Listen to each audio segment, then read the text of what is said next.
সেই মনে পড়ে জ্যৈষ্ঠের ঝড়ে, রাত্রে নাহিক ঘুম, অতি ভোরে উঠি তাড়াতাড়ি ছুটি, আম কুড়াবার ধুম।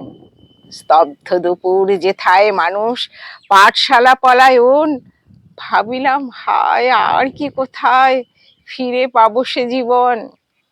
গুড মর্নিং বন্ধুরা, আজকে চলে আসলাম। কালকে প্রচুর ঝড় হয়ে গেছে আমাদের এখানে, গাছগুলো সব ওলট পালট হয়ে পড়েছিল।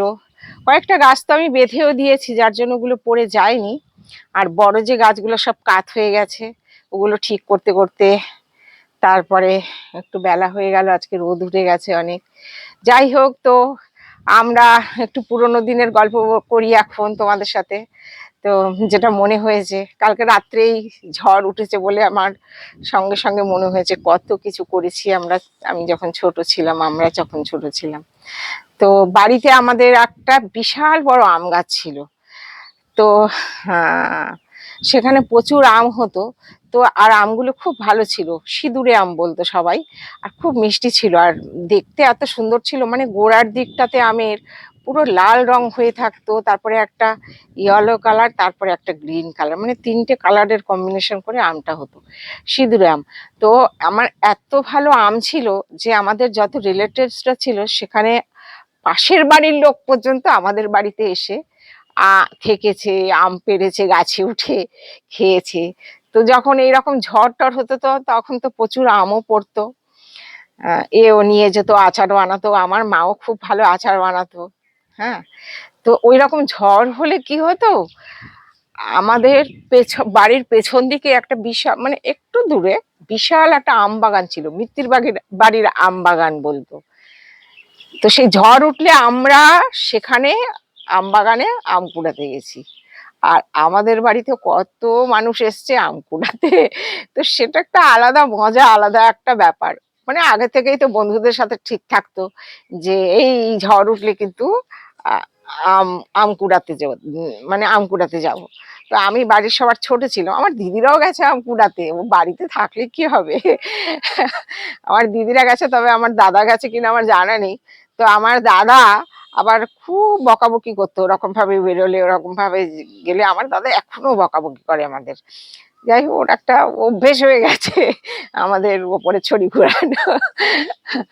তো আমরা সেই আগের দিন তো ঠিক করে রাখতাম, এইবার ঝড় উঠলে পরে সেই বন্ধুদেরকে দরজায় গিয়ে গিয়ে চুপ চুপ চুপ করে ডাকতাম।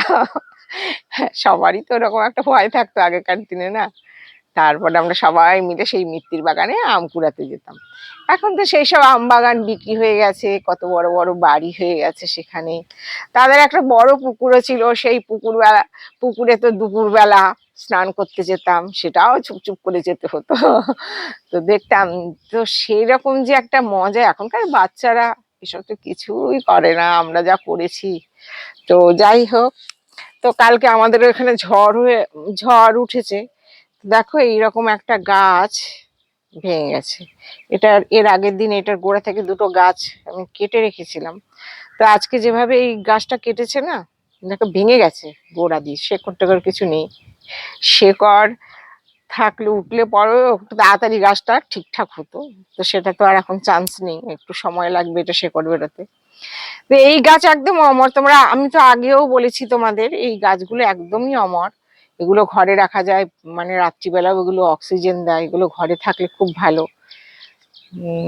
তোমার এয়ার পিউরিফায়ার গাছ বলে অনেকেই, মানে ঘরে যেহেতু দূষিত বায়ু বাইরে বার করে দেবে, খেয়ে নেবে, পুরো পিওর অক্সিজেন দেবে, এর জন্য অনেকে ঘরে রাখে, আমিও রাখি ঘরে এগুলো।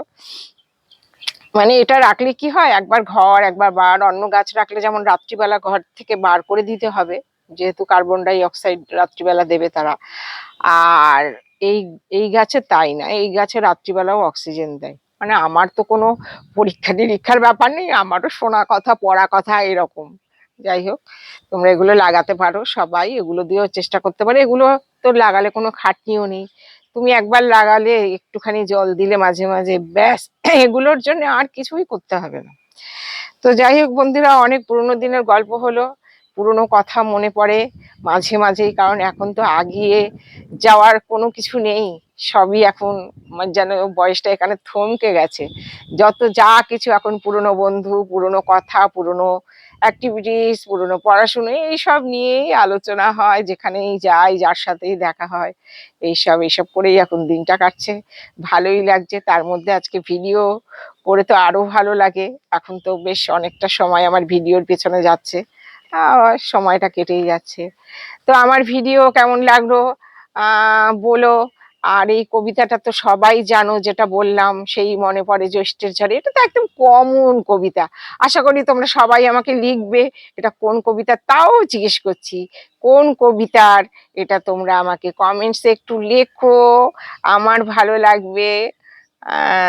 তো নেক্সট ভিডিওতে আবার তোমাদের সাথে দেখা হবে। তোমরা সবাই ভালো থাকবে। আর আমার ভিডিওগুলোতে একটা নাম দেওয়া দরকার। একজন আমাকে বলেছে যে ভিডিওর জন্য ইউটিউবে ভিডিও ছাড়লে একটা নাম দিতে হয়, সেই নামটা সাজেস্ট করো। যদি কারুর কিছু মনে হয় যে হ্যাঁ আমার এটা নাম দেয়া যায়, তাহলে আমি দেব। আমি একটা ঠিক করেছি, সেটা হচ্ছে নামটা দিলে হয়, আমার নাম সোনালী, যেহেতু সোনালীর পাঁচমিশালি দিলে কেমন হয়। কারণ আমি তো শুধু গাছ নিয়েই যে কিছু একটা করব তা না, আমি কবিতা বলবো। তারপরে ধরো আমার মা এসছে, দুপুরবেলা আমি আজকে আমার মায়ের ভিডিও করব। তো এরকম সবকিছু নিয়েই আমি ভিডিও যেহেতু দিতে চাই, সেহেতু ভেবেছি যে সোনালীর পাঁচমিশালি নামটা দিলে কেমন হয়। আমি যদিও এখনো কাউকে কিছু বলিনি, আমার ছেলেদেরও বলিনি, তো এটা ভেবেছি আমি। তোমরা একটু আমাকে সাজেস্ট করো, আমার ভালো লাগবে। তাহলে যদি সেখান থেকে আমার কোনো নাম পছন্দ হয়, আমি সেটাই দিয়ে দেবো।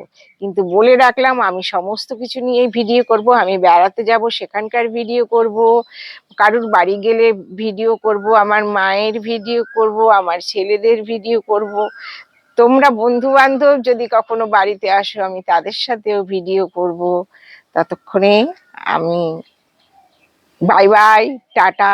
সবাই ভালো থেকো, সুস্থ থেকো। আবার দেখা হবে নেক্সট ভিডিওতে। টাটা।